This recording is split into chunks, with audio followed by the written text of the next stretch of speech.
We're talking about new music with you, Zach, today that we are going to premiere, but not right this second. We're going to get to it. This was a big secret because I guess nobody has heard this outside of, as I hear this, your mom and your dog is all that has heard that. Am I right? That's about it. Okay, good. Now, I've heard it as well, and I was teasing it this week, and the record company has been really freaked out about this, okay? Like, they didn't want anyone to get a sneak peek of this early because you can't hear this anywhere else. This is the premiere today. And so I was playing around, and I played little pieces of it. Okay. Like this here. Yeah, so I played it backwards, okay? And so I think it might sound better. I don't know. But then somebody took what I had played backwards, Zach, and then they re-backwardsed it, and so they reversed it. They double reversed me and sent me this.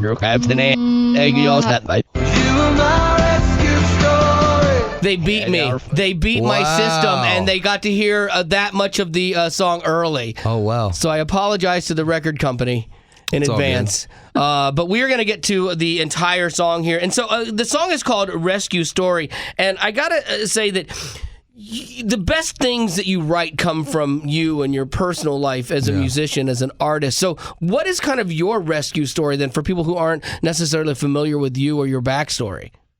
Yeah, I mean, I think my rescue story is the same as anybody who's, been in a hopeless place or at the end of their rope and found Jesus. And I think that's why, the song's going to be relatable to people because everybody has a rescue story. And for me, that was it. I found myself at the end of my rope, almost 7 years ago, touring in a rock and roll band.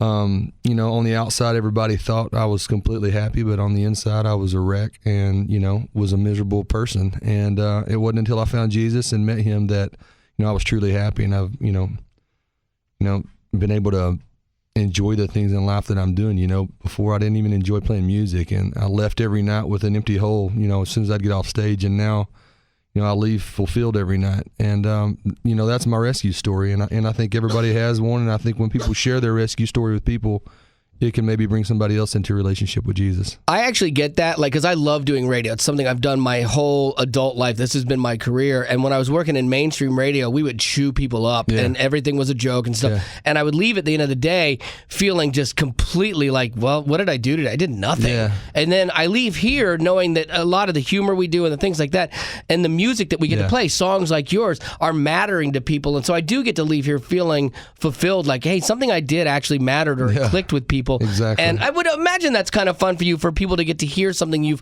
worked on for a while. This is a long time coming. I've been working on this record for a year and a half. That long? Yeah. Are you just slow, or? No, I wrote about 35 songs for this record. Wow. And we picked 16. Now, who's we? Because I don't think everybody understands that. You have a lot of people that speak into this. You have ultimate say, but who do you trust in this? So I have A&R and people that work for the radio team, and obviously the head of the label. Your wife. And then my wife. Yep. The people I write the songs with, they're obviously going to speak into some of it. They don't, get as much say as I'm sure they would like. But, I think when you work on something for that long, we started writing songs a year ago, January, and then we started recording this past January.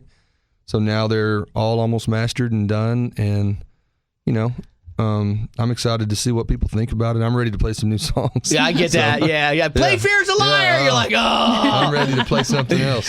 So here's the deal. We have Zach Williams on with us, and I know you love to cook. Like, that's a big passion of yours. So, and we've done a lot of cooking stuff with you in the past, so we're not doing that. But what is the recipe for the perfect song? Mm-hmm. Ooh. You have a dash of this, a pinch of that. Goodness. What is the recipe for a perfect Zach Williams song? I'll tell you how I go into one.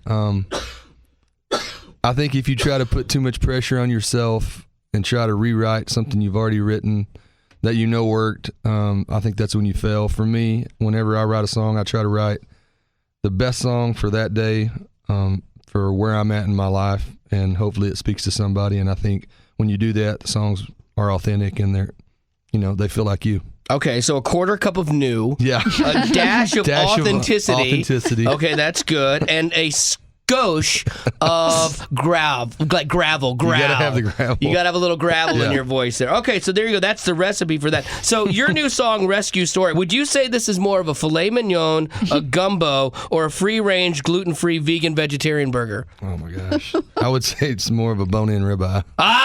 There you go. And a big one, too. A big one. So fancy, but still kind of home style, feel good. Yeah. All right. I love it. All right, so this is Rescue Story. What are you hoping that people get out of this song? What's the takeaway for them that you want them to get? I hope that when they hear it, it takes them to where they were when they first found Jesus, and puts their rescue story into motion. That they can talk about it with other people. So, I love that because it's kind of like a new relationship. Even in our personal lives, you go back to when you first met that person, and we very rarely do that with our faith because we just kind of outgrow it sometimes, and you got to go back and I think rekindle that as well. I think a lot of times too, you as Christians, you can get lukewarm and you forget where you were when you first met Jesus and how on fire you were. Yep. And I go through those seasons still. I think we all do, and so that's my hope, is that this song triggers something and takes them back to the time when they met Jesus. So, Zach, before we let you out of here, got two more things we want to do with you. There are a lot of rumors swirling around about you. I don't know if you know this or not. Lord. Yeah. Do you know any of? Have you heard anything? No. Oh wow, this will be fun. Oh boy. Okay. Right now, his manager just looked at him and went I don't know. He just closed his phone and put it in his pocket. Yeah. Like, wait a minute, what? Yeah. Okay, so we're gonna do confirm or deny. Very simple. All you have to do is confirm or deny the rumors that I have heard or started about you. Then the truth comes out. There you go. Confirm or deny with Zach Williams. Your picture is on the restaurant wall somewhere for winning an eating contest. Deny. You've never done that. I picture you the guy that walks into a place and they're like, hey, if you can eat this whole 200-ounce steak. I've tried, but I've never done it. That surprises me, too. Actually, there was when I was in college, there was a place called Brangus Feedlot. It was like a steakhouse. Of course. And they had a huge steak, and if you could eat it. And I remember, this was horrible, but I remember going in, and the seat cushions lifted up on the benches. Yeah. And we would try to eat, and whatever we couldn't eat, we would just dump under the seat to try to. And I still couldn't do it. Wow! It was like $100 steak if you couldn't eat it. So we were always trying, but I never did. Okay, that surprises me. I thought that was going to be true. All right, confirm or deny, Zach Williams, you took ballet as a kid. Deny. You denied that very quickly. Yeah. Confirm or deny, you took ballet as an adult. Still fishing. Deny. Okay.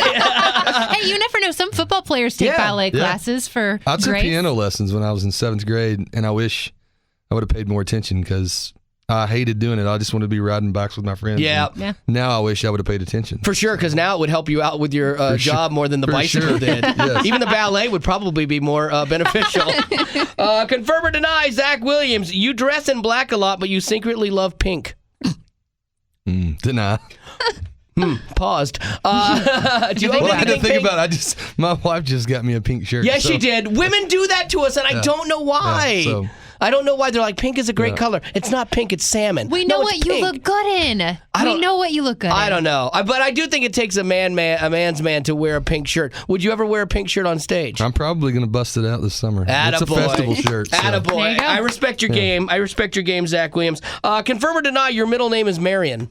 Deny. Okay. What is your middle name? Steven. Oh, that's less exciting. Zach Steven. With a PH. Oh, that's pretentious. Put With it a up a PH. notch right there. Yeah, you did. Yeah. You did. All right, and finally, confirm or deny with Zach Williams. Confirm or deny you graduated college with honors. Deny. Confirm or deny you graduated college. Did you make it out? I didn't. I made it out of junior college, but I didn't. I quit school. This is awful, too. I quit school with 30 hours left to have a graphic design degree. No way. Oh, you're a graphic designer? Yeah. That's kind of cool. Yeah. Do you ever picture a time in your life like Pam from The Office going back to school? No, I mean, I'm using my graphic design for what I wanted to use it for when I went to school. That's why I dropped out, because I was like, I don't want some corporate, job designing, spreadsheets for, some agri business. You're like, I want to do rock and roll T-shirts. Yeah, so exactly. I want some pistols, some roses, some barbed wire, some snakes. maybe a hog. I don't even know why I want that, but I want it on my shirt. I'm putting it there. Exactly. So nice. So yeah, I've got to do merch and CD covers and things like that throughout the years. I've loved it. So. That's really cool. Well, see, there you go. Like none of those rumors really were true. I thought they would be, but we learned a lot more about Zach Williams today, and that's the goal of this. Yeah. As an artist, you're out constantly giving. You're pouring into people's lives. They come to you expecting that connection to God and stuff. And like, how do you get filled back up? Because you can't just always have it going out. Yeah. For me, I mean, the stories that you get, that you hear from people, you see people in the crowd sometimes that we've had a few people in the crowd over the last few months that I've kind of made connections with, and I'll have somebody send somebody back out to grab them and bring them back just because I know they've got a story and I want to hear it. That's cool. We met a lady a few months ago. You could obviously tell she was going through cancer, and she had one of the kind of bandanas on her head, and I sent my drummer out to grab her, and I guess he wasn't doing anything. Like, well, he noticed her too, and he was like, "Hey, did you see that lady?" And I was like, "Yeah." And I said, "Why don't you go see if you can get her back? And I want to hear her story." And it was really cool. And she was telling me about Survivor and how that had been her song, and how she'd been back and forth to the doctor, and the last time that she went, she'd been cancer free. And I mean, it was just really cool to hear her story. And we signed some drumsticks and gave her a T-shirt. And then about a week later, I heard a story. Got a story from her on the Instagram. So for me, that's how I just knowing that the songs are reaching people. That's awesome, man. Like, I wanted to share, speaking of stories, we had somebody that had called in with a story about Chainbreaker and the difference that it made in their life. And so, because a lot of times you're going through concerts really quick, you meet people, they call them meet and greets or meet and splits. Hey, how you doing? I love your music. You mean a lot to me. You smell nice, and then they're gone. And, you don't get to say much. Yeah. So. And so I wanted you to hear this because I thought it was pretty cool. I went through a time where I was so depressed. I had just broken up with my ex at the time. My grandmother just died. I just switched to a new job. Financially, I was just rock bottom. I wasn't happy. I knew of God, but I didn't know God. I was so depressed and suicidal, and I wanted to end it all and just say, all right, I'm done. I'm driving off a bridge.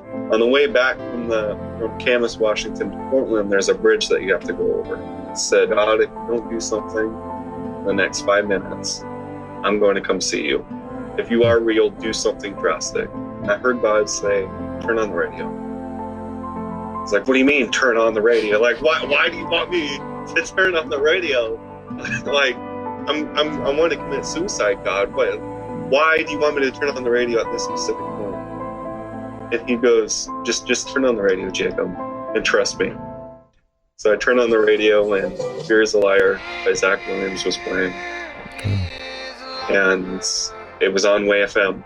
Listen to the song, I grabbed the steering wheel, and it's like, God, I needed that. The church I was going to has a Friday night, prayer service, fire service. And I drive to church that night, going over the same bridge that I almost committed suicide on. And I rededicated my life, and ever since then, I've been on fire.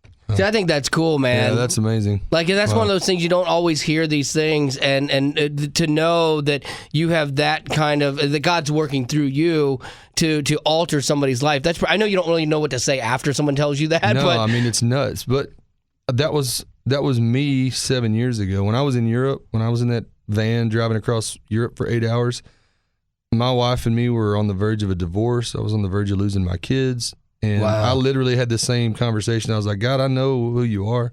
Grown up with you my whole life, but if you're real, prove it. And that was it. Like, literally, our bus driver was scanning stations within an hour of that. And I heard Redeemed by Big Daddy Weave come across the radio in Spain. I mean, really? that doesn't happen. That's not circumstance. That's God does those things. And so, I mean, that's the thing. Like, these songs we're writing, God's given these songs to us. Like, the way I always say it is, if you give God a pen and paper and let him write a song, he's going to do what he wants to with it. So, and I only know that because I tried for 10 years of my life to make this happen. Yes, playing I get in you. other bands. Yeah. And I don't think it was from a lack of talent or the guys that I played with weren't good enough. It was just the fact that God knew there was something different that he had planned for my life, and it wasn't to live that lifestyle, it was to do this. And so I don't take it for granted now, and it's it's a privilege every time I get to play these songs for people. So that's really hearing cool. those stories make it worth it. Yeah. Wait, I want to ask, Zach, what do you think? Because he just shaved his face because he lost a... I lost a bet. You lost a bet? Yeah, so he had to shave his beard? What do you Full think? gone. What do you think It's about looking good. You're growing it back. 3 weeks. 3 Really? weeks. I'm pretty Yeah, it happy looks with good. this. We Yeah. gotta find the baby face picture. I mean, it was rough. You're burly. Thank you. I have only not had a beard at birth? Once since I've met my wife in 11 years. Really? Yeah. Oh, wow. Yeah, that's horrible, isn't it? Is that a good wow or a bad wow? Get the beard back, man. Yeah. Yeah. And the whole time, everyone was being so nice. Well, most people were being so nice. Oh, no, you look great. Yeah. I know they're lying the whole time. Oh. And your oh, wow told me they were lying. My kids wouldn't let me tuck them in. My wife told me I look like a dirty truck driver because I just left the Nice. It was rough looking. My daughter had been studying abroad, so she was in Europe, and I shaved it then, and she came home. It's like midnight. I'm staying up so I can see her for the first time. She comes in. I'm hugging her. She won't hug me. Her arms are straight down. I'm hugging her. I'm like, it's so good to see you. I'm like, what is wrong? Are you okay? Did everything go okay? Barely hugging you. Yeah. And she goes, I was not prepared for this. Yeah. Like, hey, thanks.